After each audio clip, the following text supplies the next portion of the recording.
तो स्वागत है दोस्तों प्यारे से YouTube channel learn and explanation पर, जो कि आज हम चर्चा करने जा रहे हैं विरल माध्यम और सघन माध्यम क्या होता है।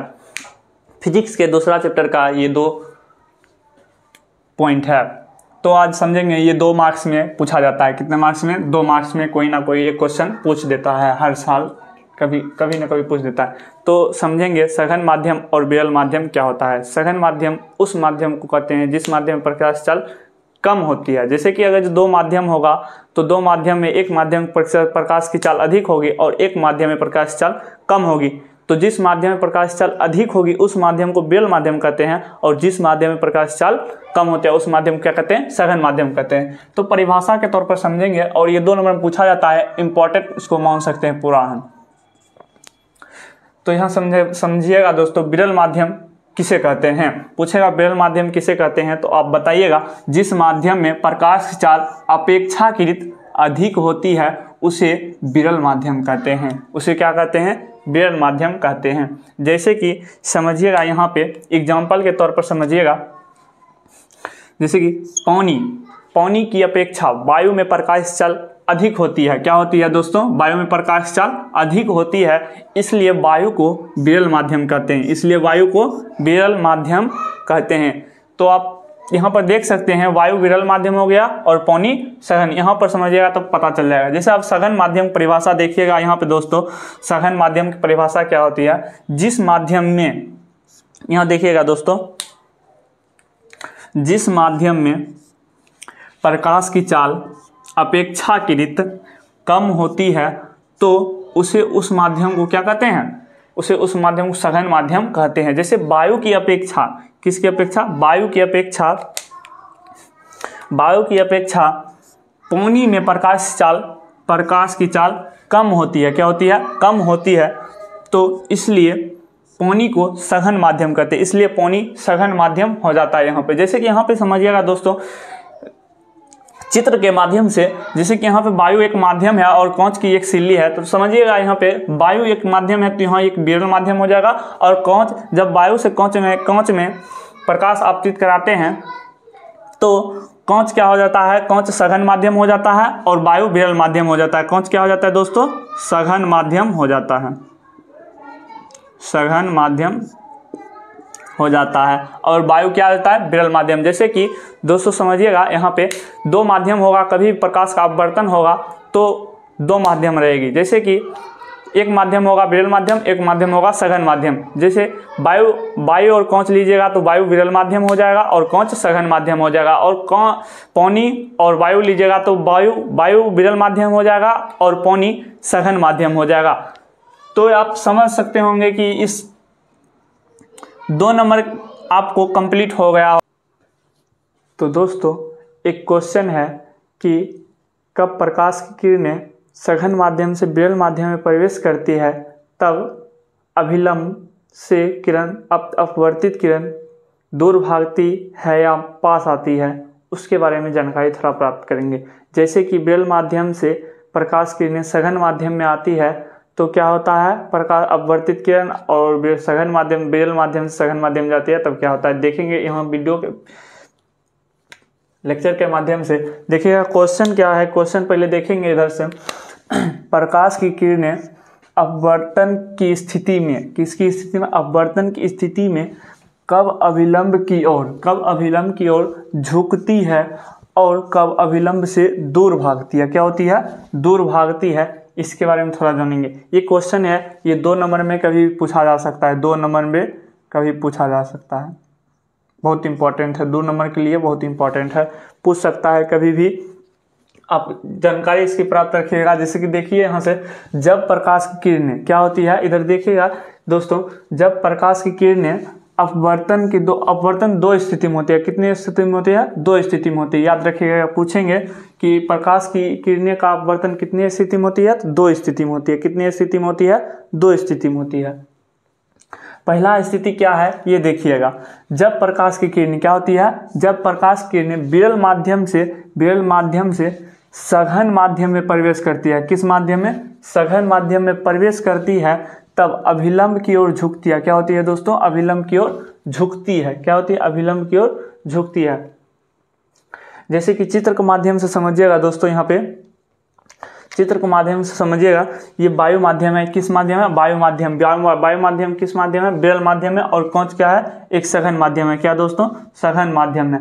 जब विरल माध्यम से सघन माध्यम में प्रवेश करती है आपतित किरण, तो अपवर्तित के बाद क्या होती है, अभिलंब से अभिलंब की ओर क्या होती है, नजदीक हो, अभिलंब की ओर नजदीक हो जाती है। यानी जिस माध्यम में जिस माध्यम में जा रही थी, यानी विरल से सघन माध्यम में जा रही थी, तो किरण सीधे जाने चाहिए, नहीं क्या होती है, मुड़ जाती है। मुड़ने के बाद क्या होता है, अभिलंब की ओर निकट हो जाता है, अभिलंब से सट जाता है थोड़ा, अभिलंब की ओर भागती है। क्या लिखा है, अभिलंब की ओर झुकती है, यानी अभिलंब की ओर क्या होती है, झुक जाती है। दोस्तों यहाँ कि देखिएगा, यहाँ क्या है, वायु माध्यम है, एक कवच माध्यम है। आपतित किरण है, ये क्या है, अपवर्तित किरण है। क्या है दोस्तों, अपवर्तित किरण। यहाँ पर लिख लीजिएगा, अपवर्तित किरण, अपवर्तित रे लिख लीजिएगा। और देखिए दोस्तों, अब दूसरा स्थिति क्या है, दूसरा स्थिति के बारे में जानेंगे दोस्तों। जब प्रकाश की किरण क्या होती है, जब प्रकाश की किरणें सघन माध्यम से, किस माध्यम से, सघन माध्यम से विरल माध्यम में प्रवेश करती है। किस माध्यम में, विरल माध्यम में प्रवेश करती है,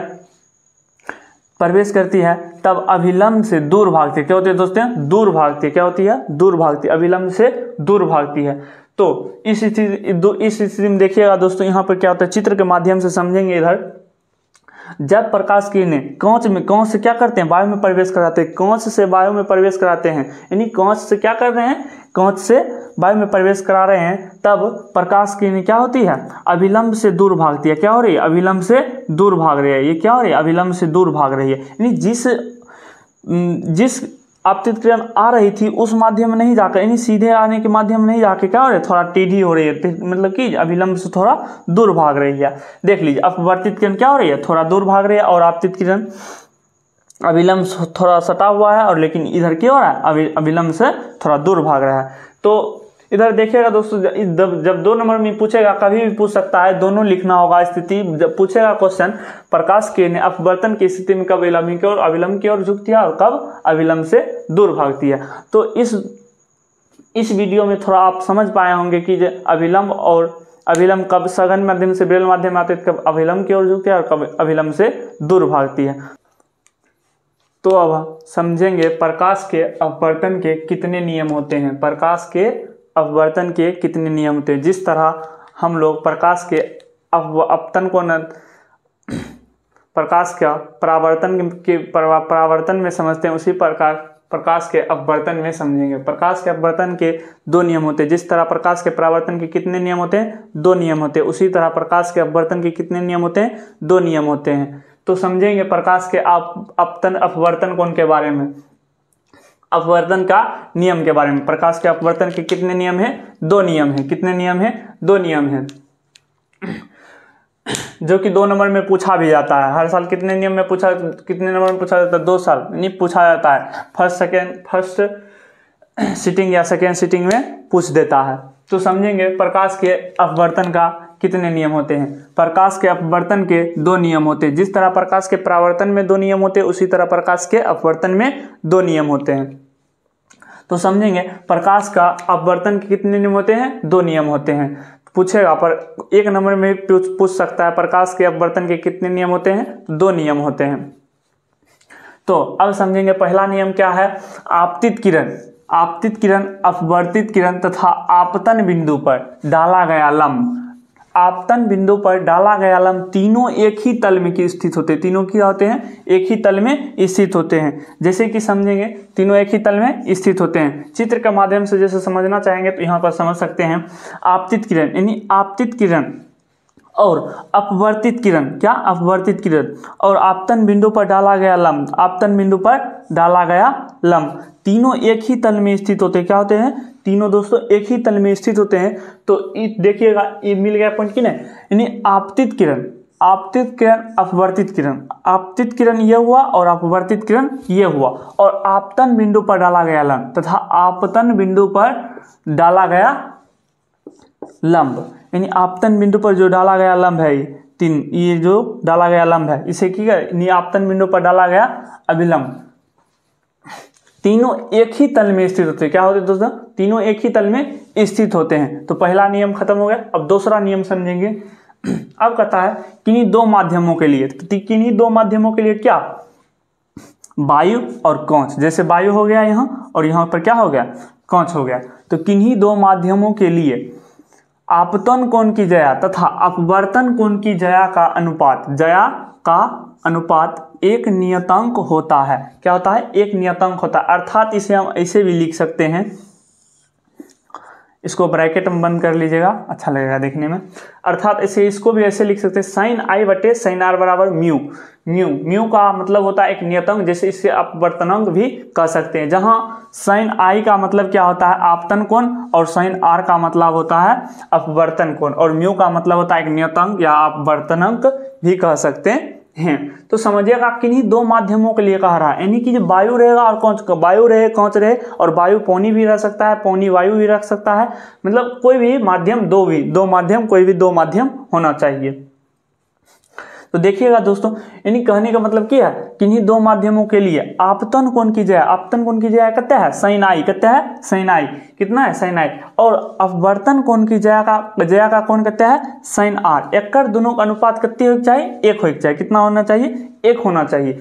तो इसी नियम, यही दो नियम है प्रकाश के अपवर्तन के, दो नियम है जो कि आप समझ चुके होंगे इस वीडियो के माध्यम से। उम्मीद करता हूं कि दोस्तों इस वीडियो के माध्यम से प्रकाश के अपवर्तन के दो नियमों के बारे में आप जानकारी प्राप्त कर चुके होंगे। तो आपको क्वेश्चन आएगा तो आप लिख दीजिएगा। तो अब देखेंगे प्रकाश के अपवर्तन के प्रभाव। अगला टॉपिक है प्रकाश के अपवर्तन के प्रभाव कौन कौन होते हैं, प्रकाश के अपवर्तन के प्रभाव क्या क्या हैं। तो अब अगला टॉपिक प्रकाश के अपवर्तन के प्रभाव के बारे में जानेंगे, प्रकाश के अपवर्तन के प्रभाव के बारे में, कि इसके बारे में क्या क्या कठिनाई होती है और इसका कारण क्या क्या है, इस सब के बारे में जानेंगे। प्रकाश के अपवर्तन के प्रभाव निम्नलिखित होते, क्या होते हैं, मतलब बहुत से अधिक होते हैं। कहने का मतलब है निम्नलिखित का मतलब होता है बहुत अधिक होता है। तो प्रकाश के अपवर्तन के प्रभाव निम्नलिखित है। पर पहला प्रभाव क्या है ये देखेंगे। पहला प्रभाव, पानी में प्रकाश के अपवर्तन के प्रभाव क्या क्या कारण है। पहला कारण है पानी में रखी हुई छड़ी।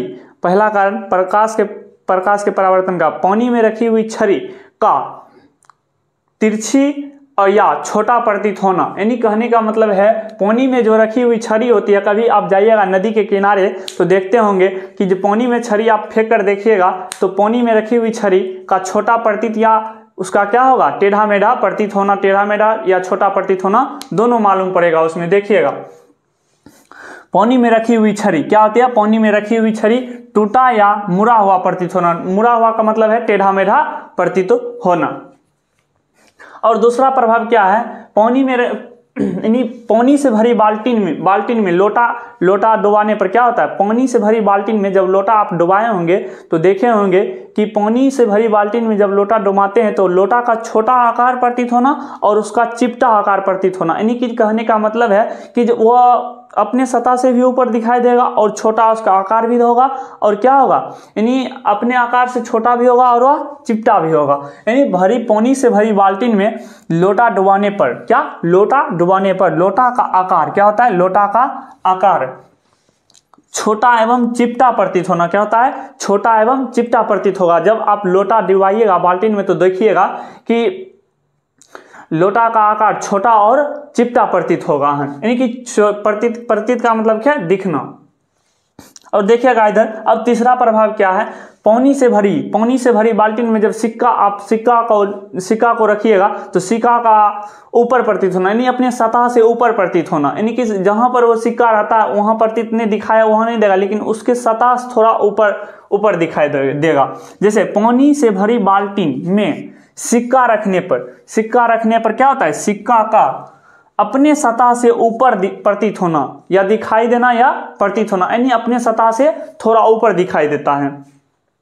और अगला कारण क्या है, प्रकाश में मतलब कहने का मतलब है वायुमंडल में तारे क्यों टिमटिमाते, प्रकाश के अपवर्तन के कारण ही टिमटिमाते हैं।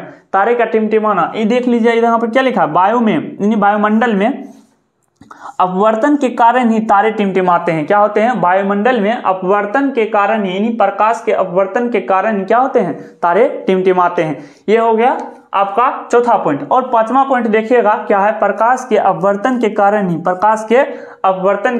कारण ही मछुआरे को क्या होता है, मछुआरे को मछली पकड़ने में दिक्कत होती है। कहने का मतलब है मछली रहती है 2 सेंटीमीटर अगां तो उसको 4 सेंटीमीटर अगां मछली दिखाई देता है जब पानी से देखिएगा। देखिए इधर, यानी प्रकाश के अपवर्तन के कारण क्या होता है, मछुआरे को मछली पकड़ने में दिक्कत होता है। क्या होता है, मछली पकड़ने में कठिनाई होती है, दिक्कत होता है। कहने का मतलब है कठिनाई होती है। आप देख सकते हैं, यानी जब प्रकाश के अपवर्तन के प्रभाव पूछेगा, यानी 2 नंबर में ये पूछ सकता है। ठीक है, 2 नंबर में पूछ सकता है। ये 4-5 पॉइंट है जो आप बोल सकते हैं। तो पहला पॉइंट बोल दीजिएगा, पानी में रखी हुई छड़ी का टेढ़ा मेढ़ा प्रतीत होना। दूसरा बोल दीजिएगा, पानी में भरी बाल्टी में जब लोटा डुबाते हैं तो लोटा का आकार छोटा या चिपटा प्रतीत होना। और दूसरा बताइएगा, भरी हुई बाल्टी में जब सिक्का रखते हैं तो सिक्का का अपने आकार से ऊपर प्रतीत होना, यानी कि अपने सतह से ऊपर प्रतीत होना। और आप चौथा पॉइंट बोल दीजिएगा, वायुमंडल में तारे टिमटिमाते प्रकाश के अपवर्तन के कारण ही, और मछुआरे को मछली पकड़ने में दिक्कत होती है प्रकाश के अपवर्तन के कारण ही। आप ये 4-5 पॉइंट लिख दीजिएगा, आपको 2 नंबर मिल जाएगा। और 1 नंबर में कभी पूछ सकता है, वायुमंडल में तारे किसके कारण टिमटिमाते हैं, प्रकाश के अपवर्तन के कारण टिमटिमाते हैं। 1 नंबर में ये पूछ सकता है पॉइंट, ये पूछ सकता है प्रकाश के अपवर्तन के प्रभाव, effect of reflection of light. ठीक है, तो इस वीडियो के माध्यम से आप सीख चुके होंगे कि प्रकाश के अपवर्तन के प्रभाव कौन कौन होते हैं और क्या क्या होते हैं। इसके बारे में आप तो लिख दीजिएगा, तो 2 नंबर आपको मिल जाएगा। Thank you for watching this video. अगले वीडियो के लिए आप तैयार रहिएगा।